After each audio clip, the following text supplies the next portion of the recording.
अस्सलाम वालेकुम, welcome back to my channel. Another day another vlog in my life. कैसे हैं आप सब लोग? उम्मीद करती हूँ आप सब लोग ठीक ठाक होंगे, मज़े में होंगे। मैं भी अल्हम्दुलिल्लाह बिल्कुल ठीक ठाक मज़े में। तो जनाब, कल आप लोगों ने बड़ा इंजॉय किया मेरे स्नो के व्लॉग को। कुछ लोगों ने बोला कि गुल प्लीज़ अपना back yard and front yard भी दिखा दें थोड़ा डिटेल के साथ कि कितनी स्नो हो गई थी एक दिन में। तो आज बच्चे स्कूल गए हैं, यूनिवर्सिटी गए हैं, तो अभी मैं फ्री हुई। अभी मैंने नाश्ता भी नहीं किया, तो मैंने सोचा चलें आप लोगों के साथ शेयर करती हूँ ज़रा बैकयार्ड का व्यू। और फिर मैं आपको लेके जाऊँगी या मेरे फ्रंट यार्ड के व्यू को भी दिखाती हूँ। ऊपर से जाके विंडो से मैं उसको कैप्चर करूँगी, क्योंकि जब मैं डोर में जाती हूँ तो वो एक ही व्यू आपको नज़र आता है, उसमें ज़्यादा आपको डिटेल नज़र नहीं आती। तो आज अर्ली मॉर्निंग तो बहुत ठंड थी, बहुत ठंड। और कल की जो स्नो थी वो थोड़ी थोड़ी ब्लैक आइस में भी टर्न हो चुकी है। लेकिन इंशाल्लाह ताला दोपहर के वक्त उन्होंने कहा था कि वेदर अच्छा हो जाएगा, तो होप फॉर द बेस्ट। तो जी जनाब, ऐसा ही है यहाँ पे। कुछ लोगों ने बोला कि गुल आपके पास इतनी ठंड आ गई है, हमारे पास अभी ठंड नहीं है। वो हालांकि कनाडा में ही रहते हैं। तो कुछ लोग ओंटारियो से मुझे मैसेजेस कर रहे थे, तो मैंने हमेशा ही आपको बोला है कि अल्बर्टा जो है वो ओंटारियो से बहुत ज़्यादा ठंडा है।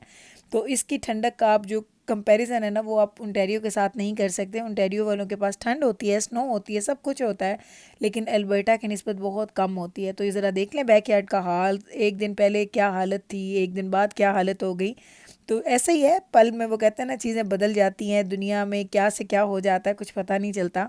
और ये देखिए ज़रा बैक का आपको पूरा व्यू दिखाऊं, नेबर्स की जो छतें वगैरह हैं सब कुछ आपको नज़र आ रहा है। देखने में अच्छी लगती हैं, लेकिन फ़ील करने में ये इतनी मज़े की नहीं लगती हैं, क्योंकि जब आपको कभी कभी फ़ील करनी पड़ती है, कभी कभी आपको एक्सपीरियंस करनी पड़ती है, तो आपको मज़ा आता है। लेकिन जब आपको हर वक्त ये स्नो देखने में मिलती है ना, तो बड़ी स्ट्रगल करनी पड़ती है।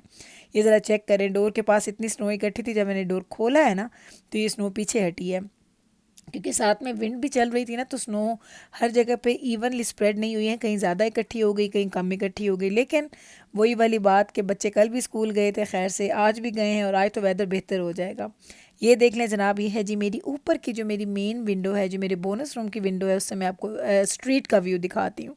तो अर्ली मॉर्निंग ये व्यू है, लेकिन मैंने जैसा कि आपको बताया था कि दोपहर में वेदर अच्छा हो गया था, सनी भी हो गया था, और थोड़ी थोड़ी स्नो मेल्ट भी होना शुरू हो गई थी। तो वही वाली बात कि जितने हमें अच्छे दिन मिल जाते हैं, वो हम लोग बोनस समझ के उसको हम खुशी खुशी कबूल करते हैं। हमें कोई ऐसे दुख नहीं हो रहे होते, क्योंकि हम लोगों की ये ज़िंदगी का हिस्सा है। जब स्नो आती है, हमें पता होता है कि अब स्नो आ गई है, और हमें पता होता है कि अब ये कितने महीने रहेगी, और हम लोग मेंटली एंड फिज़िकली तौर पे हम लोग तैयार होते हैं। इस यही रीज़न है कि जब मैंने बच्चों की जैकेट्स ली थी ना, तो सब लोगों ने कहा अभी सेल का इंतज़ार कर लेती, वेट कर लेती, ये वो। मैंने कहा नहीं भी, इससे पहले कि स्नो पड़ जाए मुझे वो ख़रीदने थे। तो इतने ठंडे मौसम में मैंने सोचा आज कुछ ना कुछ मज़े का बनाया जाए। तो क्या बनाया जाए, मैंने बच्चों से पूछा। तो वो कहते हैं ना कि जो मुश्तरका जो उनका जो फ़ैसला आया ना जिस चीज़ के फेवर में, तो वो था जी चपली कबाब या कीमे की टिक्कियाँ, जो भी आप इसको बोलते हैं, वो बनाए जाएँ। तो इसके लिए आपने देख लिया, मैंने 4-5 डाली हैं सुरख मिर्चें, हरी मिर्चों की जगह पे 2-3 लहसुन के जो डाले हैं, 2 मैंने मीडियम साइज़ के अनियन जिसमें डाल दिए हैं। अब हमने इसको अच्छे से करना है जी चॉप। और ये इतनी मज़े की बनती हैं, इतनी मज़े की बनती हैं कि मेरे पास किलो कीमा हो, 2 किलो कीमा हो, या 3 किलो कीमा हो, जितना भी कीमा मैं बनाती हूँ ना, तो अल्हम्दुलिल्लाह वो खाया जाता है। और अगर कुछ बच जाता है तो उसके भी मैं कबाब बना के रख लेती हूँ, और वो अगले दिन मैं बच्चों को लंच में दे देती हूँ। क्योंकि ये मैं आपको बता दूँ कि जितना मैस इन कबाबों के साथ बनता है ना किचन में, वो तो एक अलग ही कहानी है। ये तो पूछे ही ना, वो जब मैं खाती हूँ ना, खाने के साथ ही मुझे ये फ़िक्र हो रही होती है कि अब जाके सफाइयाँ भी करनी है। तो ये जो काम है ना, ये मुश्किल काम है। तभी बहुत सारे लोग इसको एयर फ्रायर में बनाते हैं, कुछ लोग इसको ओवन में बेक करते हैं। लेकिन मुझे जो मज़ा वो ऑयल के अंदर तवे के ऊपर या फ्राइंग पैन में बनाने का आता है ना, उतना मज़ा और किसी चीज़ में भी नहीं आता। तो अब जनाब, आपको आपको मैंने दिखाया कि मैंने उसमें डाल दी थी सब्ज़ धनिया। सब्ज़ धनिया डालने के बाद मैंने उसमें ऐड कर दिया है जी कीमा। और कीमा है हमारे पास तकरीबन 1.5 किलो कीमा है, उसको हम 2 हिस्सों में कर लेंगे। और इसमें हमने ऐड सिंपल मसाले 2-3 मसाले मैं ऐड करती हूँ, मैं ज़्यादा चीज़ें ज़्यादा ऐड नहीं करती, तभी मुझे ये चीज़ें अच्छी लगती हैं। तो सॉल्ट डाल रही थी, तो एहसास हुआ कि सॉल्ट तो ख़त्म हो गया, तो चलें जी उसको रीफ़िल करते हैं।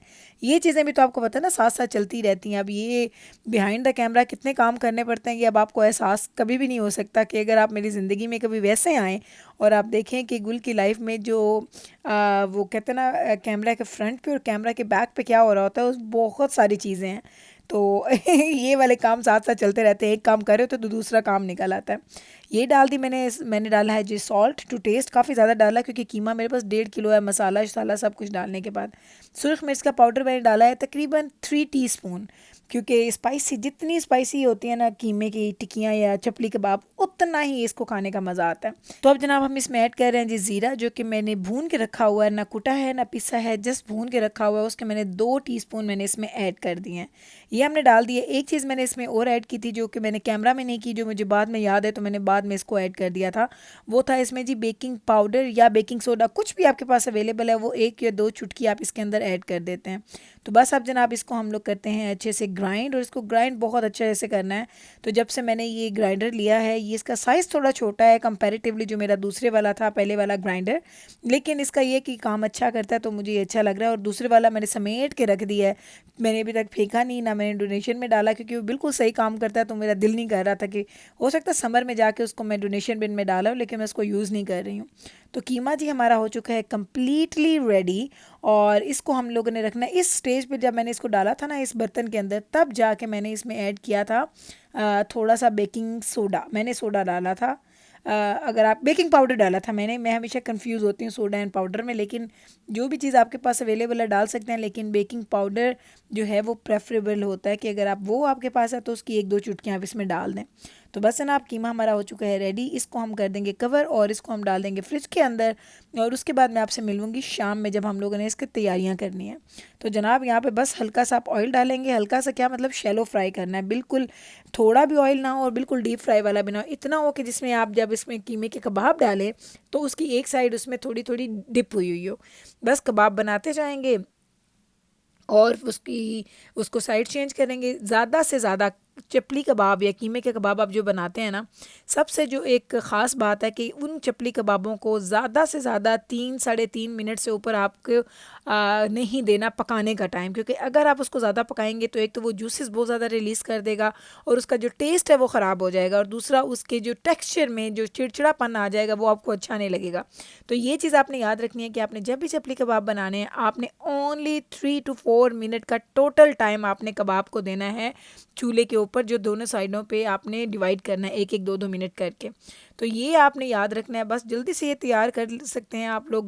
बहुत ज़्यादा मेस बनता है, इतनी छींटें उड़ती हैं, बार बार मैं साफ़ करती हूँ, लेकिन उसके साथ ज़मीन पे मेरा रग जो है वो जो मैट है मेरा वो भी गंदा हो जाता है। उसकी क्लीनिंग, अल्लाह क्लीनिंग की तो बात हिला ही दें, छोड़ देते हैं इस बात को, हम इसको बाद में कभी डिस्कस करेंगे। कभी आपके साथ ये मैं शेयर करूँगी कि कबाब बनने के बाद जो क्लीनिंग मैं करती हूँ ना, डिटेल क्लीनिंग, ये मैं आपके साथ शेयर करूँगी।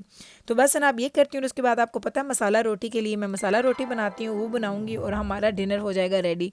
टाइम तो इस पे अच्छा खासा लगता है, लेकिन आपको दिखाने में या बताने में लग रहा है कि झटपट में बन जाएंगे, इस पे बहुत ठीक ठाक टाइम लगता है इसको पूरे खाने को। यानी जैसे मैं एक एक दफ़ा का बैच बनाती हूँ, बच्चों को बुलाती हूँ, वो ले जाते हैं, फिर नवीद को देती हूँ, फिर ख़ुद खाती हूँ, इस तरीके से होता है। तो स्लो स्लो होता है, ये ऐसा नहीं है कि एक दफ़ा चीज़ बन गई और आप बैठ के आराम से खा लें, थोड़ा टाइम टेकिंग प्रोसेस है, लेकिन मज़ा बहुत आता है।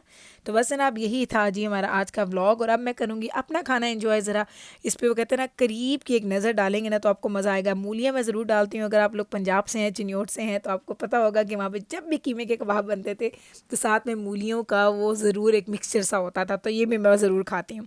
तो चलें जनाब, यही था हमारा आज का व्लॉग। उम्मीद करती हूँ कि आपको ये रेसिपी देख के मुँह में पानी आ रहा होगा। ये मसाला भरी रोटी और साथ में कबाब और साथ में चटनी, पुदीने धनिया की चटनी एंड मूलियाँ, मैं करने वाली इसको एंजॉय। मिलूंगी कल आपके साथ सेम टाइम पे सेम चैनल पे एक और नए व्लॉग के साथ। तब तक रखिएगा आप अपना ख्याल, मुझे रखें दुआ में याद। टेक केयर जी, अल्लाह हाफिज़।